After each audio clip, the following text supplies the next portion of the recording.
बिस्मिल्लाहिर्रहमानिर्रहीम।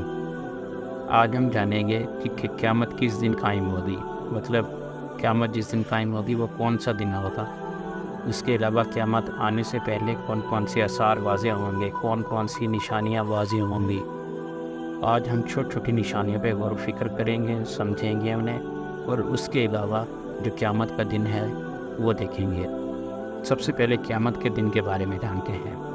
सही मुस्लिम में हदीस है, अबू हुरैरा रज़ियल्लाहु अन्हु से रिवायत है कि रसूल अल्लाह सल्लल्लाहु अलैहि वसल्लम ने फरमाया, बेहतरीन दिन जिसमें सूरज तलू होता है जुम्मा का दिन है।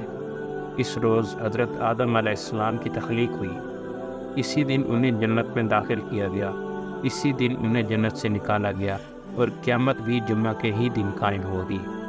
इससे हमें पता चलता है कि जिस दिन क़यामत कायम होगी वो जुम्मा का दिन होगा। और अब हम जानेंगे इसके अलावा मतलब जो क़यामत की निशानियां हैं, जब क़यामत शुरू होने से पहले जो निशानियां आएंगी उसके बारे में हम जानते हैं। सही मुस्लिम में हदीस है, अहादीस मुबारका में क़यामत की कई निशानियां बताई गई हैं। उनमें से चंद ये हैं: इल्म उठ जाएगा, जहालत का गलबा होगा, बदकारी और शराब नोशी की वबा आम होगी, आबादी में मर्दों की बानिस्बत औरतों का तनासुब बढ़ जाएगा, मतलब औरतों की निस्बत और मर्दों की निस्बत औरतें ज़्यादा होंगी। अमानत ज़ाया कर दी जाएगी, मतलब अगर कोई अमानत रखवाएगा तो अगला बंदा उसकी अमानत में ख़यानत करेगा। और इसकी निशानी रसूल अल्लाह सल्लल्लाहु अलैहि वसल्लम ने ये बताई कि मुसलमानों के ज़माने में इक़्तिदार नाइलों के पास चली जाएगी, मतलब ऐसे लोगों के पास हमारी हुक्मरानी चली जाएगी जो नाअहल होंगे, मतलब हुक्मरानी करने के काबिल नहीं होंगे। कौमी दौलत को ज़ाती जगीर समझ लिया जाएगा, मतलब जैसे आजकल हमारे हालात चल रहे हैं कि जो हमारे कौमी ख़जाने होते हैं, हमारे हुक्मरान उन्हें अपनी ज़ाती जगीर समझ कर इस्तेमाल करते हैं। अमानत को माले गनीमत समझ कर उस पर हाथ साफ कर दिया जाएगा।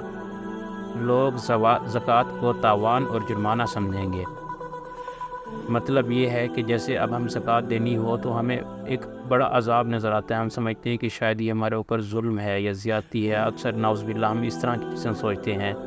जब क़यामत करीब होगी तो लोग इस तरह का ही सोचना शुरू कर देंगे, मतलब वो देंगे, और अगर देंगे तो बेदिली से, मतलब उनका दिल नहीं होगा, बस मजबूरन देंगे। इल्म दीन दीनी मकासद के लिए इस्तेमाल होगा।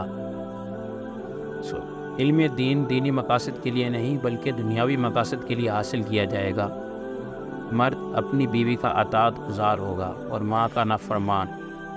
लोग ज़हनी और फ़िक्री तौर पर बाप से दूर हो जाएंगे और दोस्तों से करीब तर, मतलब लोग ज़हनी तौर पर इस तरह हो जाएंगे कि अपने वालिदैन का ख्याल नहीं रखेंगे, उनकी फ़िक्र नहीं करेंगे, उनसे दूर होते जाएंगे और उनसे ज़्यादा अपने दोस्तों को अहमियत देंगे।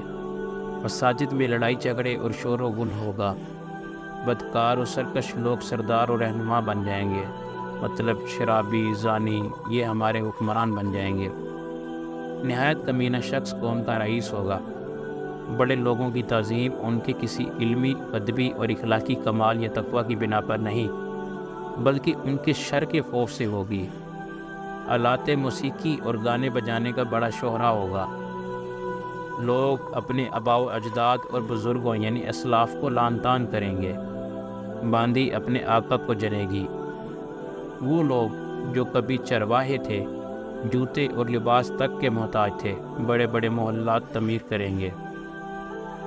अहादीस मुबारका में और भी बहुत सी अलामात हैं, लेकिन हमें ख्वाब गफलत से बेदार करने के लिए ये भी काफ़ी हैं। आए अब हम जानते हैं इरशाद बारी ताला। आँखें अंधी नहीं होती बल्कि वो दिल बसीरत से महरूम हो जाते हैं जो सीनों में धड़कते हैं।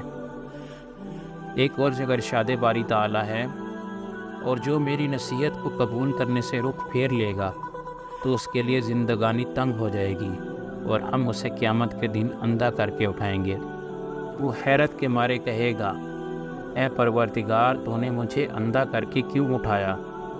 मैं तो दुनिया में अच्छा भला बीना था। रब फरमाएगा, इसी तरह दुनिया में तेरे पास मेरी आयत आई थी तो तूने उन्हें बुला दिया था, तुम आज भी उसी तरह नज़रअंदाज कर दिए जाओगे। हमें कोशिश करनी चाहिए कि हम इस्लाम की तरफ तवज्जो दें, अपनी आखिरत की तरफ ख्याल करें, اپنی آخرت کی تیاری کریں اور ان چیزوں سے بچنے کی کوشش کریں جو قیامت کی نشانیاں ہمیں بتائی گئی ہیں، وہ آج کل بہت عام ہیں، لیکن اگر ہم خود کوشش کریں ہم خود بچ سکتے ہیں۔ کوشش کریں اپنے والدین کی عزت کریں، احترام کریں، بدکاری، زناکاری، شراب نوشی اس سے دور رہیں اور اللہ کی اطاعت کریں۔ اللہ ہم سب کو اپنی اطاعت کرنے کی توفیق عطا فرمائے۔ آمین ثم آمین۔